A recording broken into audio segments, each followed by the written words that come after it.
said great leadership handed down from generation to generation is what developed a great nation. I thought, wow, what a powerful quote. But you know what the most powerful part of that quote is you can take that word nations and you can substitute anything you want for it. Hospital, university, food bank, business, but I don't care. Every organization needs good leadership. And the way good organizations build that leadership from the ground up. And the analogy I always use is pick your favorite sport, whatever it is.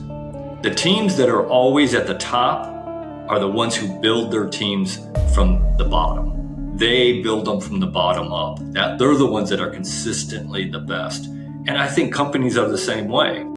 In this episode, we dive into what it truly means to leave a legacy as a leader.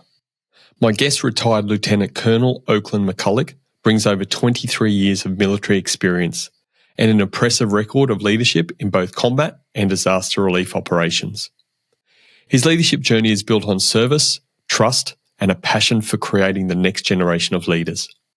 You'll hear powerful stories of navigating complex negotiations in war-torn regions and how those lessons translate into effective leadership today. Oak explains why leadership isn't just about titles or positions. It's about people and trust. You'll get practical advice on how to simplify leadership, build stronger teams, and truly leave a leadership legacy. Whether you're a seasoned business owner or just stepping into leadership, you'll learn key principles to elevate your leadership game and impact your team for years to come. So stay tuned.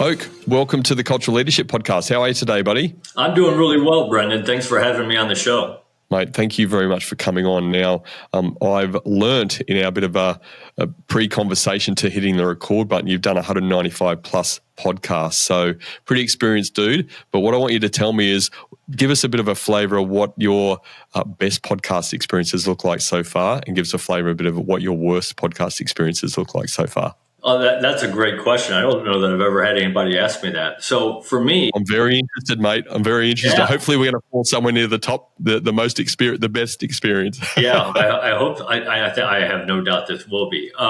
For me, the best podcasts are the conversation. I mean, lots of times people say, "Well, I'll send you the questions," and I said, "I don't even need to see questions. You just ask me a question, I'll answer it. That'll lead us to our next question." And I love live podcasts. Live shows, because then people in the audience can actually ask questions, and I love that. And when I talk on my keynote, I love the question and answer period after just as much as the talk, because I think just as much can be learned through that, if not more, than my talk. The ones that the worst experiences on podcasts are the ones that are trying to read it off of a script. You know, they've come up with their 10 questions and they want to stick right to their 10 questions. You know, there's nothing wrong with coming up with questions. If I was hosting a podcast, I'd have some questions, but you don't have to stick to it. You know, get it started and then go where the conversation takes you. And those are the best ones are the conversational ones.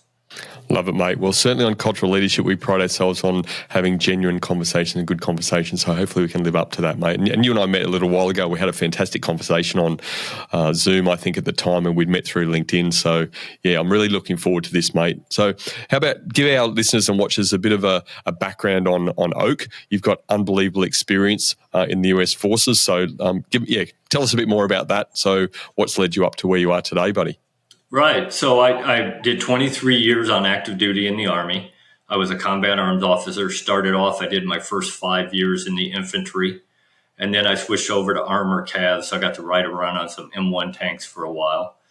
And I did a lot of teaching experience in the Army as well. I taught at several of our schools, including our Command General Staff College and the Australian Command General Staff College. I was a foreign exchange officer there, and I taught there for 2 years and loved it. That was a great experience. And Did a couple deployments. I did Desert Shield, Desert Storm as a lieutenant. I did Bosnia as a captain, peacekeeping operation, and I did Kosovo as a major. And then did a couple disaster relief operations here in the United States, Hurricane Hugo in Charleston back in 88, 1988. And then I did Hurricane Andrew here in Florida. And that really helped me when I transitioned from the Army. I ran a food bank for a couple years, and it was right along the Gulf Coast, covered 52 counties, the whole Gulf Coast of Mississippi, the whole Gulf Coast of Alabama, and about a third of the panhandle of Florida. And I took over that position about a month and a half before the BP oil spill. So it shut the Gulf down. So all of those people who made their living in the Gulf, the shrimpers, the fishermen, the cannery, all those people were out of a job because they couldn't go out in the Gulf. They shut it completely down. And so I had to come up with some new ways to feed people that we normally weren't feeding. And the disaster relief operations really helped me during that time. Then I recruited for Army ROTC here at a university, helping to produce that next generation of leaders. And I had my hand in commissioning over 600 leaders for the Army and for this nation. And I wrote my book, February 2021. I published it, and I retired from my day job last October. And now I'm just out doing speaking engagements, and I'm working on my second book. Well done, mate. And you're smashing the speaking engagement. What's the second book? We're going to talk a bit about the first one. What's the second one? Yeah, well, the second keynote talk I give is, I call it Arm Yourself for Success. And I talk about what it takes to be successful. And I start it with, I'm not going to stand up here and give you a checklist. Do these 15 things, and I guarantee you're going to be successful. I tell everybody, if anybody tells you that, run away, because that's not the real world. I can tell you things that will help increase your possibilities of being successful, but in the real world, there are no guarantees. You still got to hustle. You still got to do those hard work and do those things that other people aren't willing to do to get that foot ahead to be successful. And so that's what my next book is going to be on is that talk. Sounds fantastic, mate. Look forward to seeing it come out. I'm always fascinated too in people that go into I guess you could say the life of service, mate. You've had a fair life of service, I think you could say. What is it about your mindset, or even your further back in your background, that's led you down that path? Yeah, I mean, when I retired from the Army, I had Fortune 500 companies that were asking me to come work for them, and I just had no interest in doing that. I knew I wanted to do something, still do something service oriented, and I think it comes from I grew up in I know poor is a relative term, but we did not have a whole lot when I was growing up, and yet I got to make some great decisions that changed my life. I got to go to the United States Military Academy. I got my commission in the Army. I retired a lieutenant colonel, got to go. I've been in 45 countries on 5 continents. Would never have been able to do that if I hadn't been in the Army. And for me, the reason I continued that service-oriented mindset, I think, is because I always believed if my service allowed your kids, somebody else's kids, my kids, to have the same choices and opportunities that I had when I was a young man. And so to me, that was what it was all about, is the service to the country and to the people of this country. And thank you for your service, mate. What would you have done if it wasn't Army? Let's say Army was first love. What was the second love? Yeah, I probably would have been a police officer. That's what I was looking at. If the Army hadn't worked out, I think I probably would have been a police officer. I speak to a lot of first responder groups, policemen, firemen, and I really identify with the first responders. I think more the policemen than I do the firemen. Mm-hmm. You can shoot at me all day as long as I can shoot back. But I'm not sure that I'd want to be running into a house on fire. That takes a Different whole level. different mentality. Yeah. Well, I don't know. I'll tell you what, if I've done something wrong, I don't know if I'd want to be in an interrogation room with you, mate. You've got pretty steely eyes. I reckon you can read through the bullshit pretty quickly. Well, it's funny you say that, because one of my favorite parts of my time in the service was my service in Kosovo, and a lot of that was negotiation with. I'd have the Serbs and the Albanians and sometimes even the Gypsies all in the same room, and trying to get them to come to an agreement on something was like pulling teeth. And I negotiated several deals that helped people in that country. And it was funny because when I first got there and I would hold the meetings, I would just hold it just Serbs, just Albanians, just Gypsies. I didn't get them intermingled.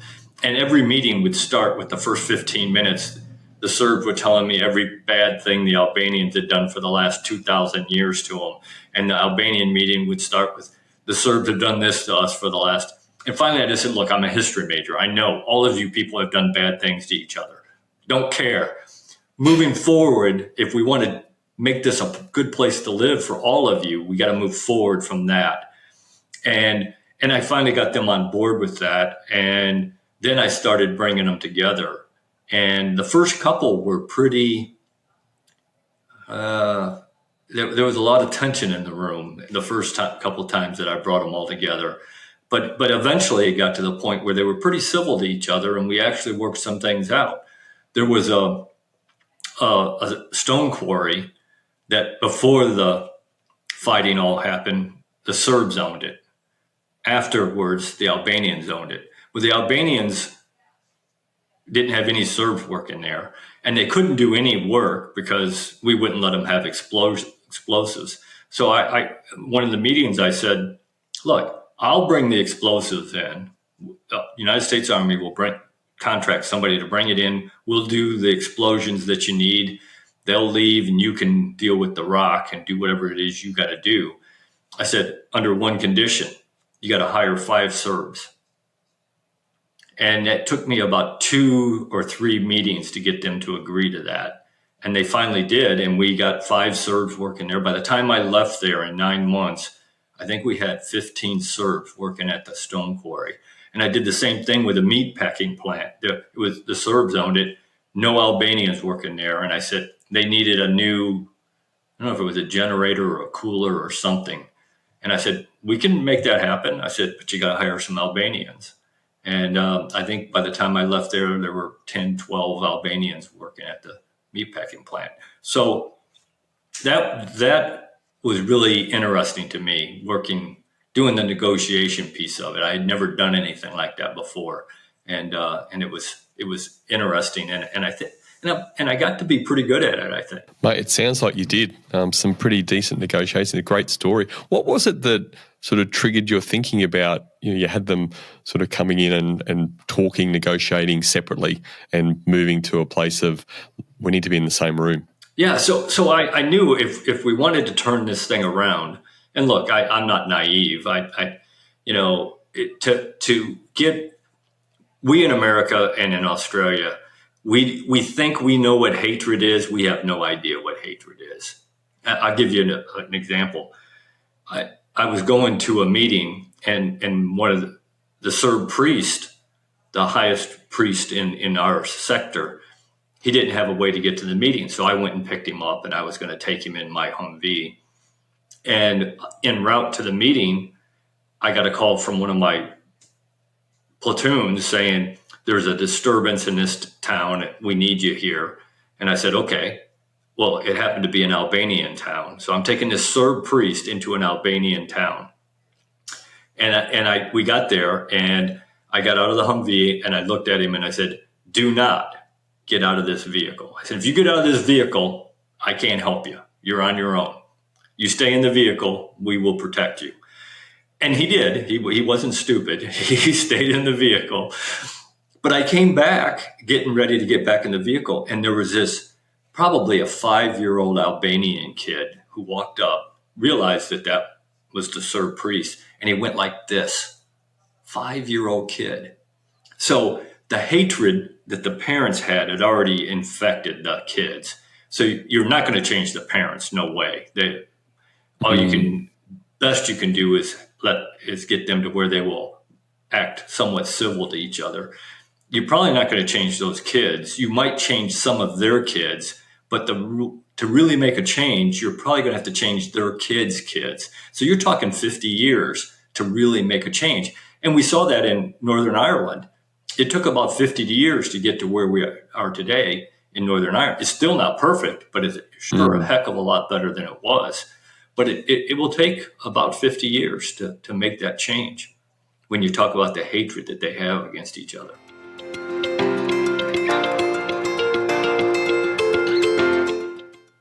Yeah, it's unbelievable the level of entrenched hatred, isn't it, and the history behind these. And, the world today and all the things happening in the Middle East, it's very, very hard to understand and comprehend that level of hatred. Yeah, it is. Yeah.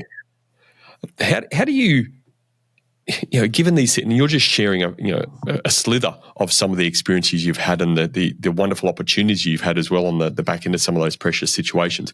How do you adjust from a leading oak person, leading yourself? How do you adjust back to civilian / normal life when you've been in those sort of situations for so long? Yeah. Well, I'm a firm believer that leadership is leadership. It doesn't matter where you learned it. It doesn't matter where you practiced it. Because I believe leadership is about two things: people and trust, period. End of story. If you know how to lead people, if you can get people to trust you and you take care of those people, and that's part of how you get them to trust you, then you can lead any organization. And I kind of proved that. I was 23 years as a combat arms officer where I fought our nation wars and did peacekeeping operations and deployments and everything. And then I went and ran a food bank. You don't get any different than that. That's 180 degrees difference. And I knew nothing about a food bank except that it had food in it. That's about all I knew. And then I was thrown right into that Gulf oil spill. And I quickly realized, going back to those experiences that I had, that it was still about people. But I went back to crisis management, that I had to make changes in order for us to accommodate the new group of people that we had to feed. And when I took over that organization, we were handing out 1.2 million pounds of food a year. When I handed it off 2 years later, we were handing out 3.8 million pounds. We doubled the size of the truck fleet, and we almost doubled the size of the staff. Now, would I have made all those changes if it hadn't been for the BP oil spill? I don't know, because maybe there wasn't a need for it. But once I saw the need, I knew I had to do something, and I fell back on all those experiences that I had in the disaster relief, peacekeeping operations, all those things that helped me make those decisions. How long has it taken you to get to that point where you've simplified leadership down to that level, people and trust? Yeah, I think I finally figured. I had some great mentors in the Army, guys who retired 2, 3, 4-star generals, and I was a captain. This is when it first hit me. I was a young captain, senior first lieutenant. I was promotable, so I was still a lieutenant, but I was out on the captain's list, and I was working in a Cav squadron operations office. So I was helping to write the operations orders, the day-to-day stuff that we were doing, and I had this boss who was a major. And he was one of those guys that if he was in the office, he expected you to be in the office. I don't care if it was 8 o'clock at night. If he was in the office, he expected you to be there. He was unmarried, so he had no reason to go home, and he didn't. And us lieutenants were married. Our wives wanted us to come home and had kids. But we did what we had to do. We were in the office, and all of a sudden he left and a new major came in. The very first day that this new major took over, 5 o'clock at night, I'm sitting in the office and I'm working on an operations order that's due 3 weeks from now. So just doing busy work, trying to get, I got to be there, so I might as well do some work. And the new major sticks his head around the door and he says, "Oak, what are you doing?" And I said, "Well, I'm working on this op order." He said, "Is it due tomorrow?" And I said, "No." He said, "Then go home." So that's when it first hit me. And when I took over an S3 shop, an operations shop as a major, the very first day I said, "Look, there are days when I'm going to need you to be here at 8 o'clock at night. But if I need you, I will tell you that. If I don't tell you to be here, go home at 5 o'clock. I may still be here, but that doesn't mean you have to be unless I tell you to." You should have seen the look on their faces. I mean, because it's just about that trust piece and taking care of the people that you have the privilege to lead. And it is a privilege to be the leader. It really is. And I think that's part of the problem in this world today is that many leaders have forgotten that it is a privilege. It's not a right. And you got to earn that privilege every day by taking care of the people that you're leading. Yeah, spot on, mate. And I guess the pretense for us in that question is that I tell people, and when I speak around some of the stuff that I speak about, that there's three elements that I believe fits into leadership. It's about developing character, building confidence, and creating connection. And certainly, all of that is people, but the individual. But it took me 30 years to try and get to some level of simplicity. I'm a bit of a slow learner. Well, it probably would have taken me that long if I hadn't had some great teachers that taught me that along the way. And they taught me all kinds of lessons that I've used throughout my life, not just in the Army, but at the food bank and my government service job that I use now. That's the great thing is I harp on the mentorship piece because it's so huge. And I was given a talk to a group of CEOs and presidents of companies, I don't know, about 2 months ago, maybe. And I brought up, my phrase is have a mentor, be a mentor. And I told them, I said, you got to have a mentor. And one of the CEOs from across the room yelled out, and he said, "I'm the top of my company. How can I have a mentor?" And I said, "Really?" I said, "Look around this room. How many CEOs are in this room? Nobody says your mentor has to be in your company. In fact, I encourage people to have a mentor out, not only outside their company, but outside their profession, because everybody in your profession is looking at things like this. Same culture, same experiences. And so you're looking at it from the same point of view. If you get a mentor outside your profession, they bring a whole new view to your problem. And probably can give you some ideas that you would never have thought of, and neither would any of your friends in the same profession, because you're all in that box.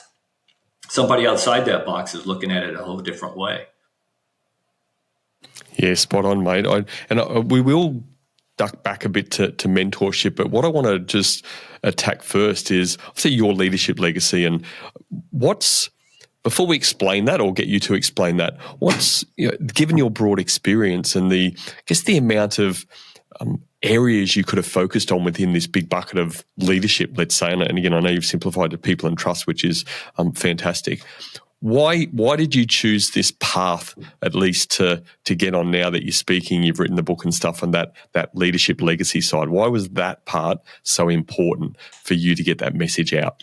Yeah, because I think that's all part of the servant leadership piece, is that it's giving back.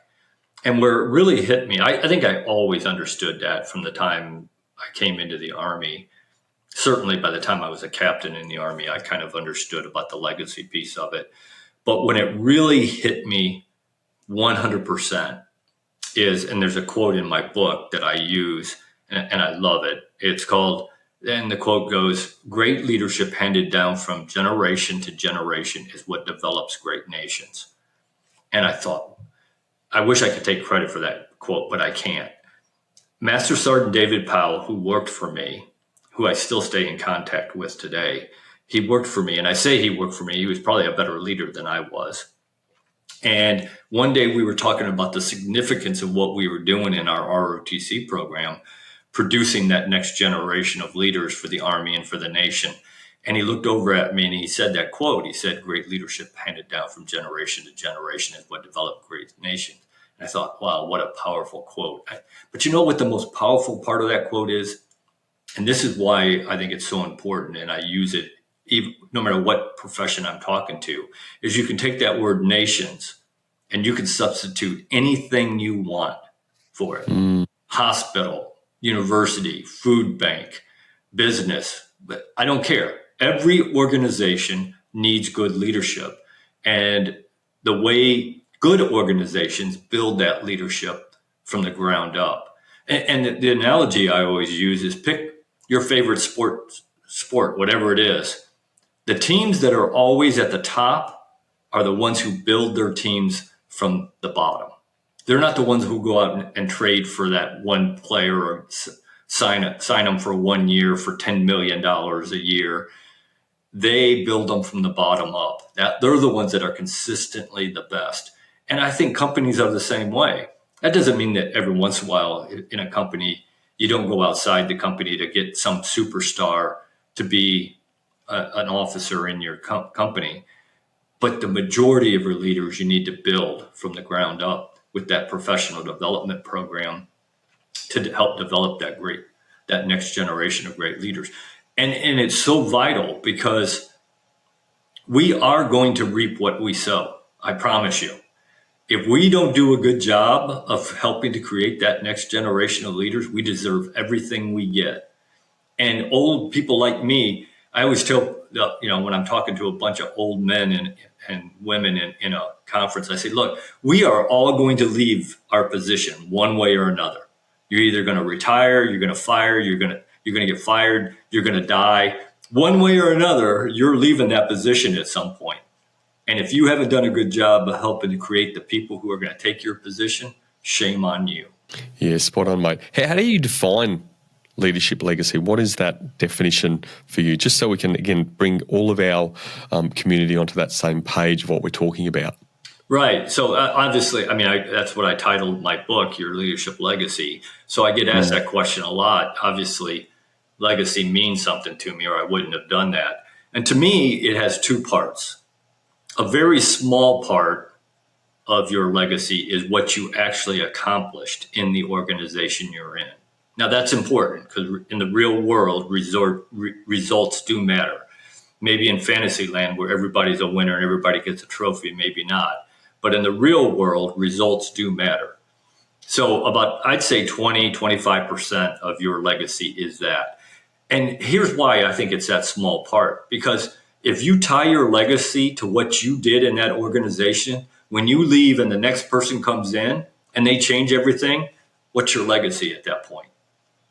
Your legacy really is that next generation of leaders that you're helping to create who are going to carry on your philosophies of leadership.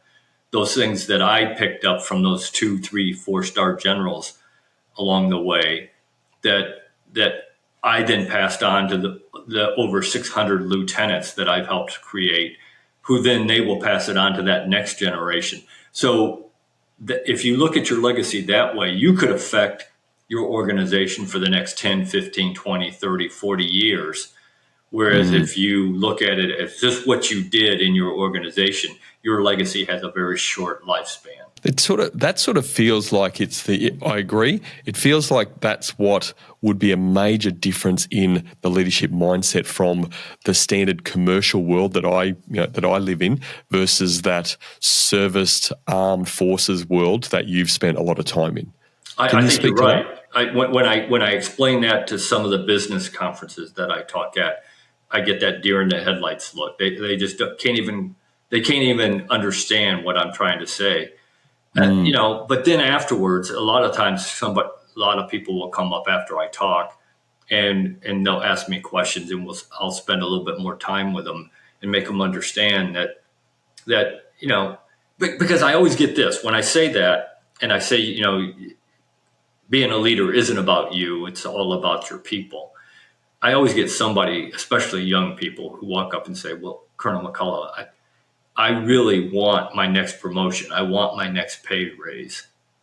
And I said, look, if you do the servant leadership thing right, and you train people and you empower people and you take care of people the way you should as a servant leader, then you're going to get what you want because you're going to create a better person, not just a better worker, but a better person who then will make the organization better. And you're going to get credit for it because you're the leader.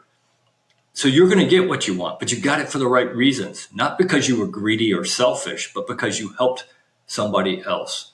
And I think that's when they finally start to figure it out that, yeah, maybe I'm onto something here.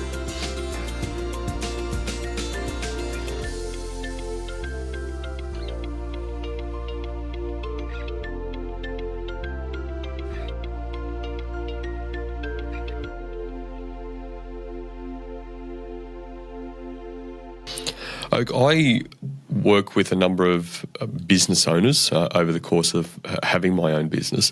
And so what would you say to them that if you're in this situation, let's say, okay, so I'm a owner of a manufacturing business and, I've had the business for, 10 years and, my plan to sell in, 10, 15, 20 years when I retire or whatever that looks like. Why should they care about their own leadership legacy? Yeah. Well, I think that's an individual thing. I mean, some people don't care, obviously. But I think they should because, look, if we're not on this earth to help other people be better, then why are we here? I mean, I just don't understand why else we're here. I got it. We all want to be successful, and that's good. You know, I don't have any problem with that at all. We all have egos. Anybody who tells you they don't have an ego is lying to you. We all have an ego, and we want people to have an ego because that's what drives them to be the best at what they do, to be successful. So we want, especially people who own businesses, because we want them to be successful. But good leaders know when to put that ego aside and realize that it's not only about them, it's about the people that they're employing and that they're responsible for on a day-to-day basis. One of the things I tell people, everybody I get a chance to talk to is, as a leader, you're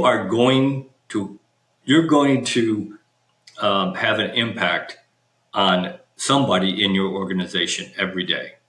Every single day, you're going to have an impact on somebody. Why not make a conscious decision to have a positive impact on that person? And I tell everybody, go out. Your goal should be to go out every single day and find one person, not 10. If you can do 10, good for you, but one person and make a positive difference in their life every day. Imagine how much better our families, our neighborhood, our communities, our businesses, our country would be, the world would be if everybody went out and made one positive difference every day in somebody's life. And it's doable. Absolutely, it's doable, and it certainly would make a massive difference. I guess my read on that is, another example could be that, hey, and this is a call, I'm not sort of putting my own ego out there, but I made a call not long before recording this interview today to a lady who I was involved in a panel a couple of months back. I was involved in the same panel just this week, and I just called her and said, hey, the difference in your level of confidence, and she was new to the role previously when I first went on, difference in her level of confidence from here to what it was back then to where she got to this week was just unbelievable. Like, so much more confident, her presentation skills so much better. So just making that call, again, she doesn't work for me, she does work for a client of mine, but it's just I see. And what I think you've shared is that they don't need to be in your business. They don't need to be working for you. Just have an impact on people. And if you're giving that bit of feedback, then maybe that's given a little bit of seed in her to just appreciate that fact. And she might pass that on and think, I need to make sure I give feedback to somebody else about a situation I found really enlightening, powerful, whatever. So I think that's what you're saying. Yeah, I absolutely. Make a difference in people's lives. I mean, and I think, whether they work for you or not, but certainly the people who work for you, I think you gotta make an effort to make a difference. And here, I think here's part of the problem is that a lot of CEOs, presidents, senior level leadership, they don't even know the people that work for them. They may know their name, they may not even know most of their names. They don't know them. And so here's what I see a lot of times is that somebody will assign somebody a task, a job, a mission, a project, and that isn't the right person for that job. That may be one of their weaknesses. When the person sitting right next to them, that's one of their strengths, and they don't even know it because they don't know the people. And I beat into the heads of all of my lieutenants, the ones that were commissioning through our program.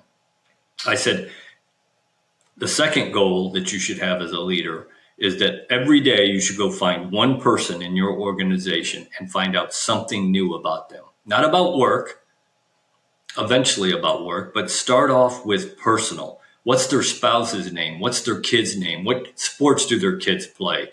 What's their hobbies? What do they like, don't like? Just get to know them a little bit. And a great way to do that, first of all, you got to get out from behind your desk. Nobody wants to be led by somebody who's sitting behind their desk all day.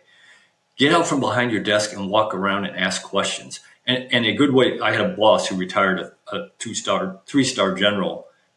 And he told me one day, he said, Oak, I don't care how high up in the organization you get, never, ever, ever turn down a chance to go get your own cup of coffee. He said, you do two things when you do that. Number one, you show everybody that's working for you that you are no better than they are. You got to go get your own cup of coffee just like they do. He said, and number two, if you're lucky, you got 2 or 3 different ways to get to and from the coffee pot back to your office. And you stop along the way and you talk to people and you ask them questions and you get to know them. The trust will just explode in that organization. And that, again, that's what it's all about. You know, Vince Lombardi, probably the greatest football coach in American football, he one time said, a team is not a group of people who play together. A team is a group of people who trust each other. And that is absolutely true. The more trust you have, the more effective and efficient your organization is going to be. Yes, mate, you're spot on there.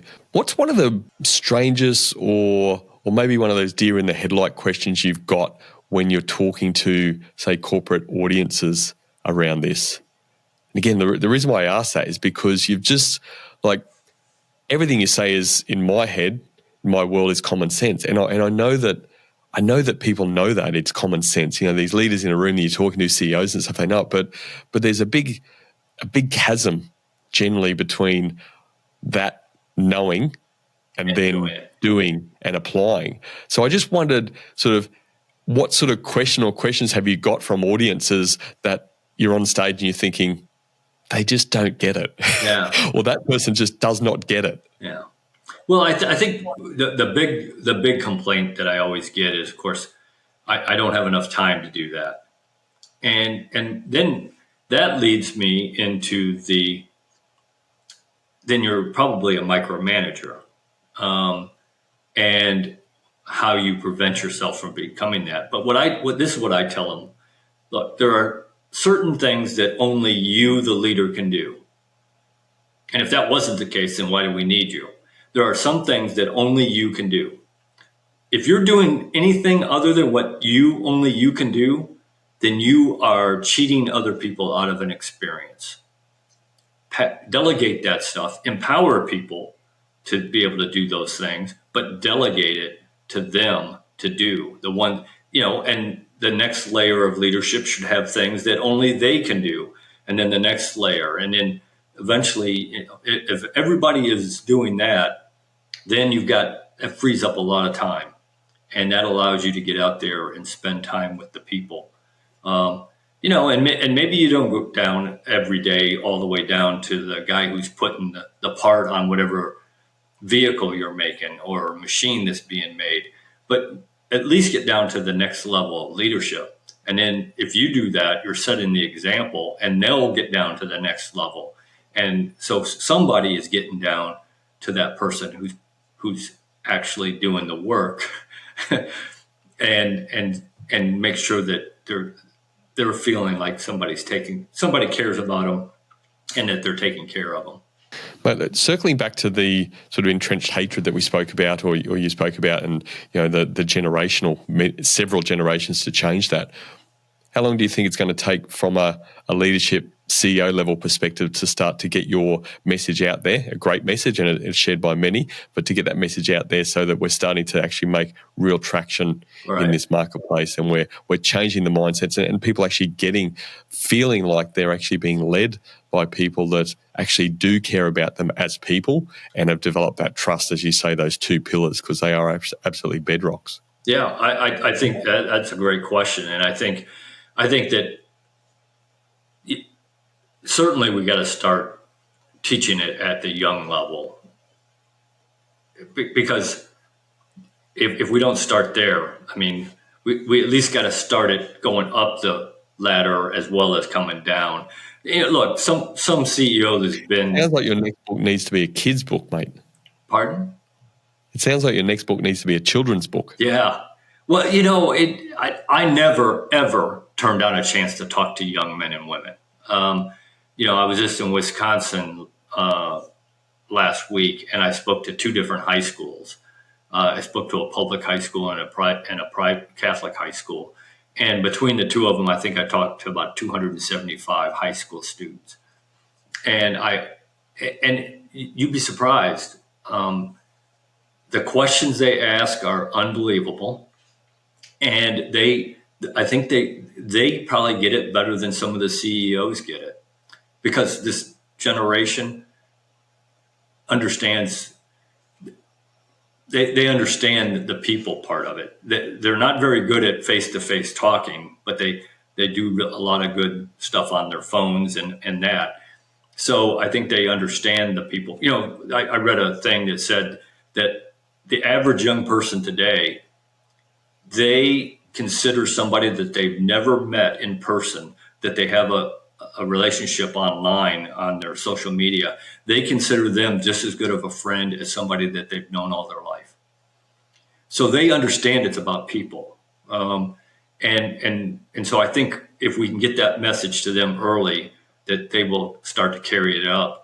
But, some CEO that's been the CEO for 50 years, I'm not sure that you're ever going to change their mind or convince them that they got to do something different. But I do see the mid-level leaders. I think we can change a good percentage of the way they look at things, so that as they move up, they're implementing some of those.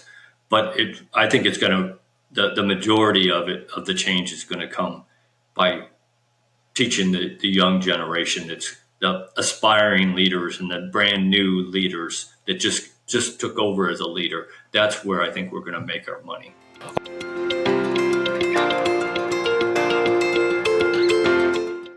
I feel like I'm going to take a slightly different direction because you're the right man to do this with. But one of the things that I ponder a little bit around the leadership space, and it comes back to caring, and you're a man of service, and so people that are people of service doesn't mean they've got to represent their country, but they care for country. There's like this bigger care factor sitting over that. So when you feel like you're caring for your country, and you to go and fight, you have to care for your country. You have to believe what your country believes in.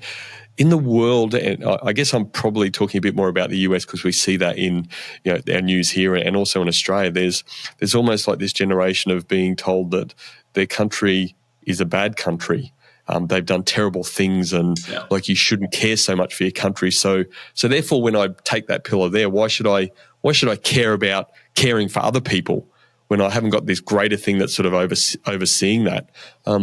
I'm not sure if I'm explaining myself correctly, but I think you get it because you've served and you know what I'm talking about. What would you say to this care, and then there's this generation and generations coming in that are being taught to not care. We're not this. We're not nationalistic or whatever term you want to use. Yeah, and I think you see that, and I don't know what the recruiting numbers in the Australian military is, but in the American military, not good from what I understand. Horrendous. We can't get people to join the military, and part of it is that. The message I always give people is that I don't care what profession you want to do. You gotta have a belief that there's something bigger than you, that you are part of something bigger than you. And if we can get back to whatever that is, that, whether it's a company, some Fortune 500 company, the military, the government, whatever, then I think that's the road back to there. But I think part of the problem is that people have just lost trust in all forms of government, in everything. At least in the United States, we have lost trust in everything that has to do with the government. We've lost trust in the presidents, the Congress, the military, our justice system, the voting system. I mean, people don't trust anything right now. And how can you run a country? And I really feel sorry for the young kids coming up. When I was growing up, I trusted all those things. Maybe wrongly, but I did. And we had that national, and I know nationalism, and that is a bad word for a lot of people, but you got to have it if you want your country to survive. Show me a country that doesn't have that, and I'll show you a country that's not going to be a country for very long. It's just that you got to have that. Now, you can't take it to an extreme, and I think that's part of the problem, not only in this country but in the world right now. But I think that's part of the problem here. And part of the problem, this great resignation that we have across the world, where people are just leaving their jobs. I think that goes back to trust, and they feel like they're not being taken care of, and they're just tired of it. And so they're going out and they're trying to start their own business, or they're a lot of young men and women today are doing Uber, because it's them, and they can dictate when they work, how long they work, all those kinds of things. Anything that gets them out of the system, I see a lot of young men and women opting out of the system, and we got to change that. And we're not going to change that unless we fix the trust piece and we take care of people. And trust has a special thing for me. As a combat arms officer, you got to really trust people. When I talk about trust, I talk about 360-degree trust, because I think everybody understands that as a leader, the people I'm leading have to trust me. That is the most important one. If that one isn't there, you can just forget it all. You can go home, because if that one's not there, nothing works. But then also the leader has to trust the people they're leading, that they're going to do the right thing. They're going to live within the culture of the organization that you're leading in, and that they're going to make decisions based on what is right, or at least what they believe is right. And then everybody in that organization has to trust each other, that they're going to do what's right. They're going to do their job. They're going to pull their weight. And then take it one step further, businessmen, for the Army, it was the American citizens. For businessmen, it's whatever businesses you're dealing with, and the people who are buying your product. They have to trust you, and you have to trust them. And so if any part of that circle is missing, then you've got problems in the trust area. And I think a lot of people just don't understand that it isn't just the one way, that the people I'm leading have to trust me. That's a given, but it's all those other things that you got to work on, the trust-wise as well. From this bigger lens, let's say, and we see government and institutions, what has eroded the trust? And it seems to have rapidly happened over, I guess, maybe the last 1 or 2 decades. Yeah. Well, I hearken back to, the military, because that's where I grew up. After Vietnam, nobody trusted the military because they lied to them. It goes back to what you kind of brought up in the beginning, integrity, values, all those things.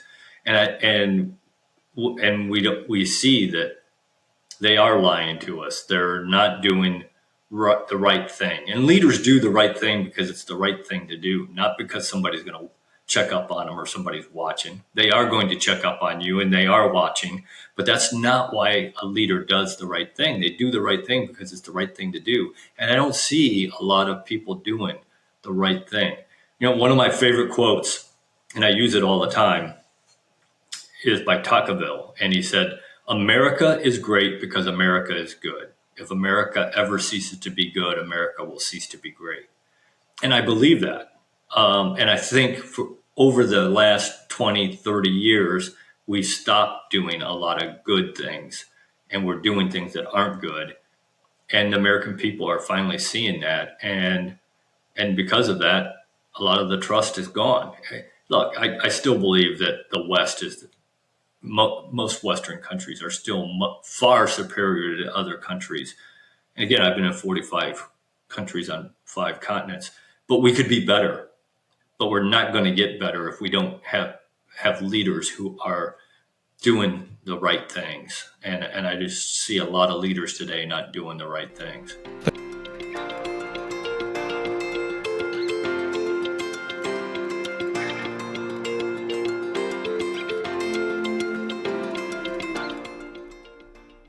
Let's lighten it up a little bit. So if you were, well, you've spoken, you've talked about speaking to some younger people at some universities or colleges or whatever in the States. So what's the key message to them about, caring about their legacy? Again, they don't need to be thinking, I'm going to be CEO of a Fortune 500 or company.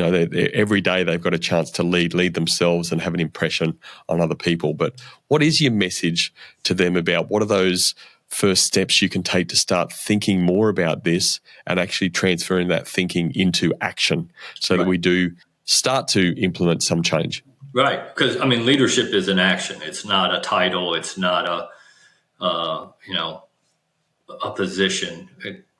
You don't have to have those things to be a leader. In fact, many leaders out there don't have those things, and that's okay.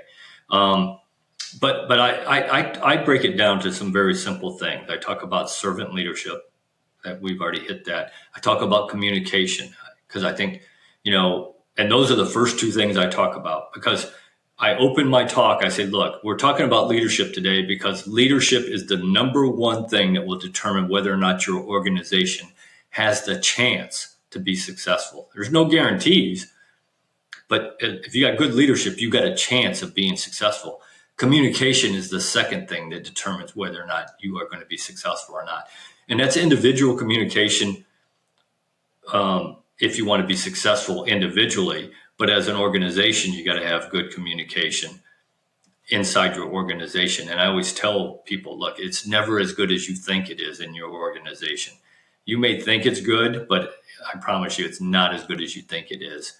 And one of the key things that I hit there is the listening piece of it. And I remind people that listening is part of communication. And we don't do a good job of listening as humans, and certainly not here in America. That old thing where they said, that people listen just enough so they're thinking about what they're going to say in response to you instead of trying to actually listen to what you're saying and understand what you're saying. And I've been guilty of that in the past. And I think my wife helped me come around. They help all of us, mate. Yeah. They help all of us.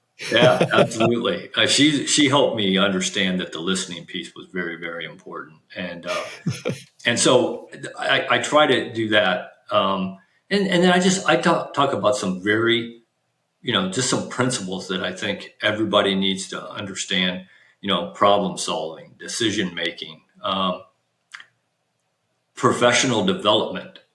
And that starts with the individual.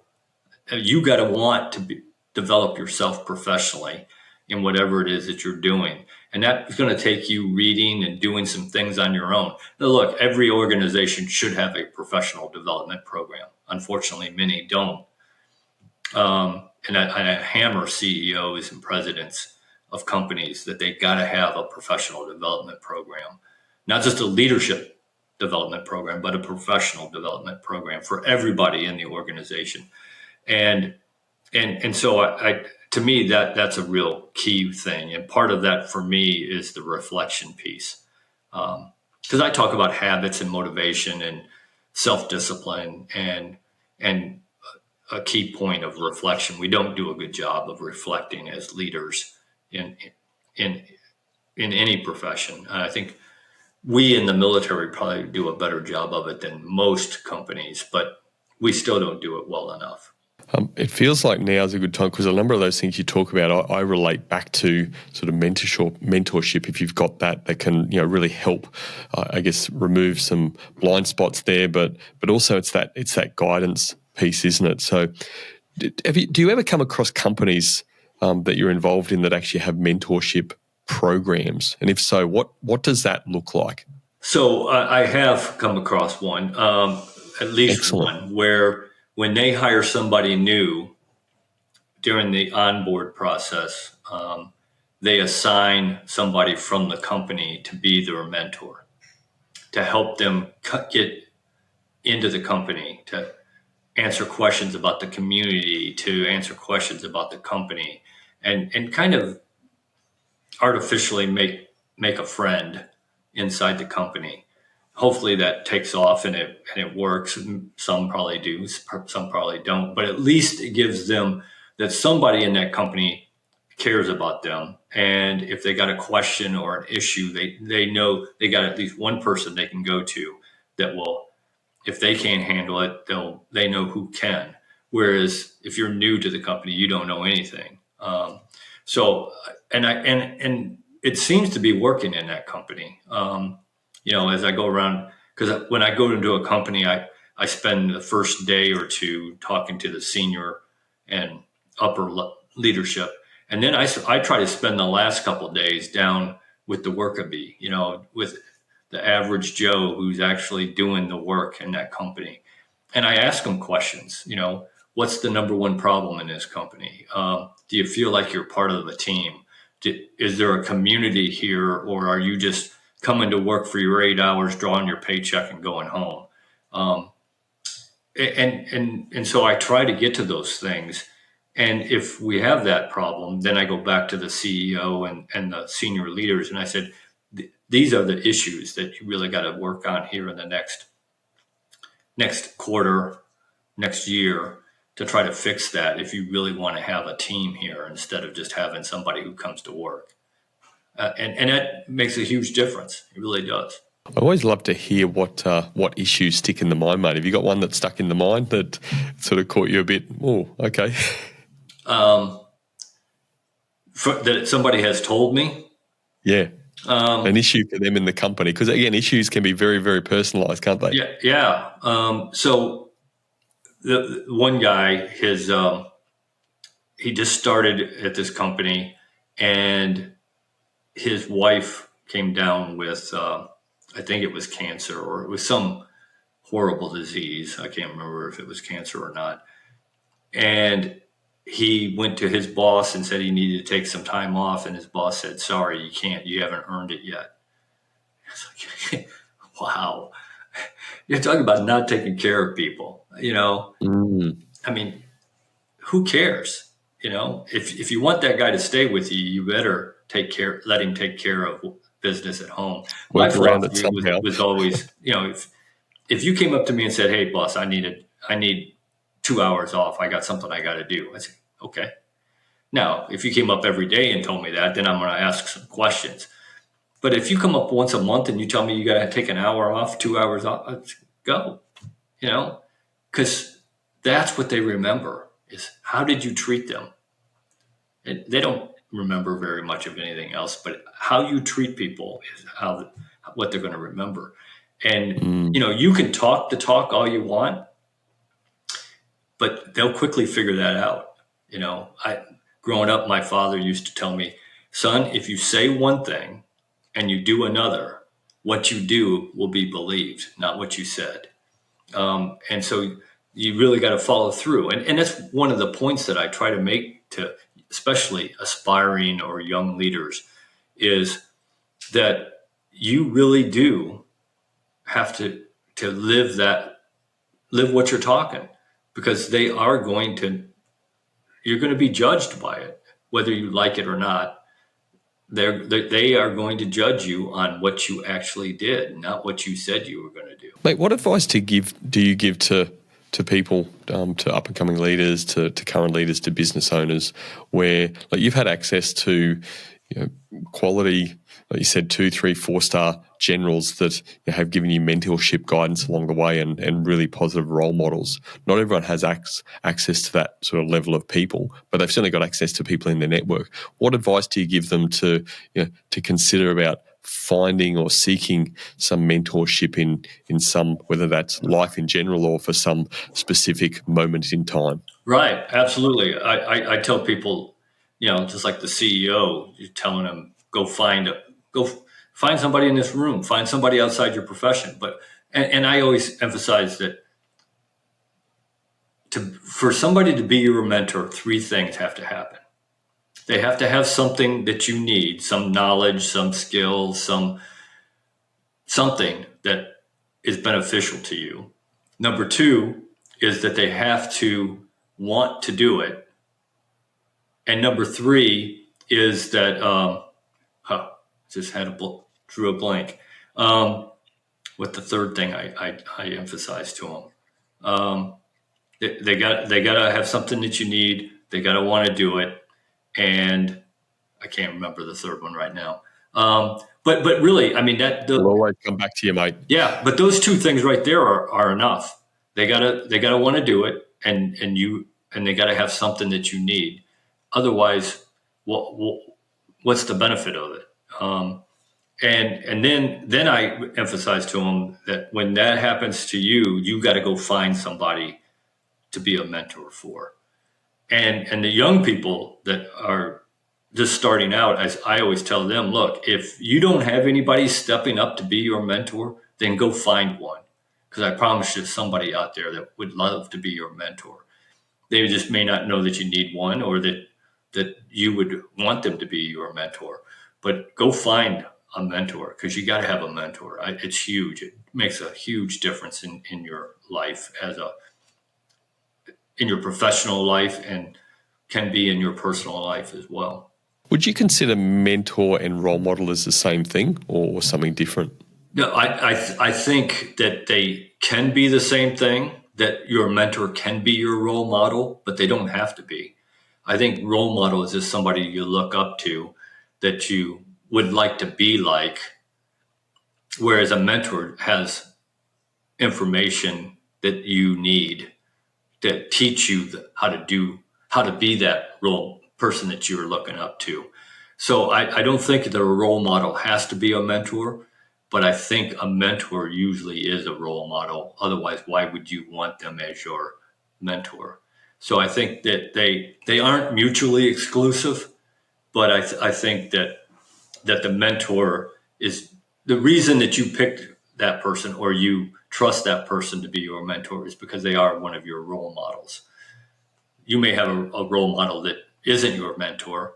Maybe you wouldn't even want them to be, but your mentor is usually somebody that you want to be like. I like that answer, mate. And the reason I ask it is because I just think when you look at these sort of situations, there's probably too much emphasis, whether the term's used or not, role model, but there's probably a bit too much emphasis for people around role models and social media and who people are looking up to and what that looks like in this sort of fantasy world, for example, athletes. Absolutely. As opposed to, real mentorship and guidance, hopefully on a decent path. Because you can also have mentorship where maybe they're guiding you down a path which leads you to life, crime, drugs, alcohol, whatever, can't you? Absolutely. I one of the things that somebody told me one time, and I absolutely agree with it. He said, "Show me who you hang out with, show me who your hero is, and I'll tell you who you're going to become."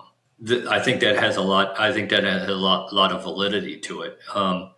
And so you got to be careful who you're picking as your role model, and who you're hanging out with, and what your habits are. That's the other piece of it. Tell me what your habits are, and I can tell you what you're going to become, whether or not you're going to be successful or not. Because I think that has a huge part to play. But we idolize the wrong people a lot of times. At least in this country, I see that. The singer or the athlete or somebody like that, rather than somebody who actually has something to offer. Nice. I think that's a nice way to start to bring this to a close, mate. What's the bit of advice you'd like to share with people listening here and maybe take this mentor approach? Yeah. So I especially young leaders who are maybe unsure of themselves. Do they have that ability? Do they have that in them? And I tell everybody, look, you if you want to be a leader, you can be a leader. Because I get asked all the time, are leaders made or are they born?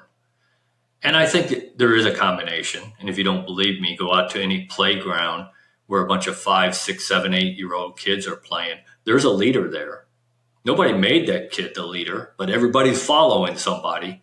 So I think there is some of that innate ability. But the majority of what we consider leaders in the world are made. They were taught how to be a leader. And if you really want to be a leader, you can learn to be a leader. The things that you have to do to be a leader are not hard. If they were, I wouldn't be able to do them. Okay. Just a dumb farm boy. Okay. The things you have to do are not hard. Doing them is the hard part. So you have to really make the decision that is what you want to do. You want to go down that path of responsibility, accountability, taking care of people above yourself. And if you really decide that's what you want to do, you can get there. Pretty sound advice, mate. What's one thing that's helped you build a culture of leadership? Probably my faith. Faith is huge for me. And that goes back to, in my opinion, the values, the character, all those things. And I think that allows me to build the culture of the organization that I'm in charge of. And you don't have to share my religion.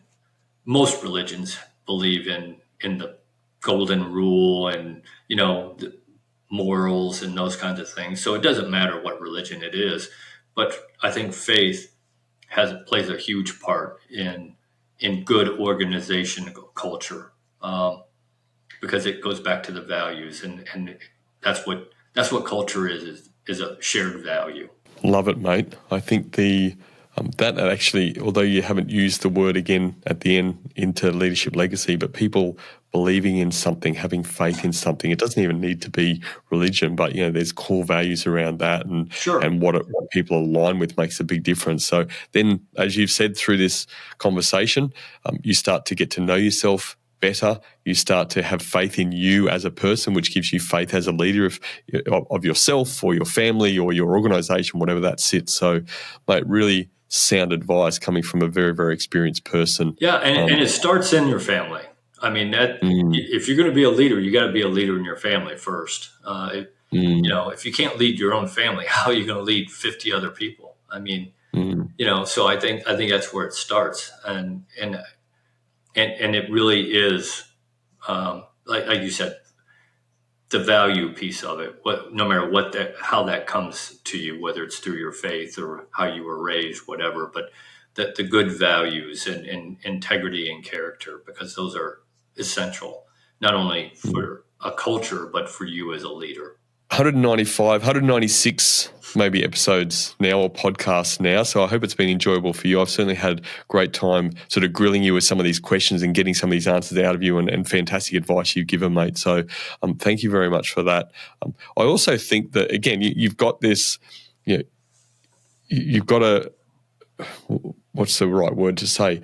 You've got a persona about you, but I get this feeling through the virtual world about you. And again, I know we've spoken before, but you've got this very mentorship aura around you as well. So I've certainly not listened to or watched the 195 podcasts you've done, but I'm sure that they're taking a really good opportunity to be some sort of mentorship, evergreen mentorship out in the space, in this leadership space for people that, come across you through these socials and listen to those episodes and stuff like that, mate. So keep doing the great work you're doing.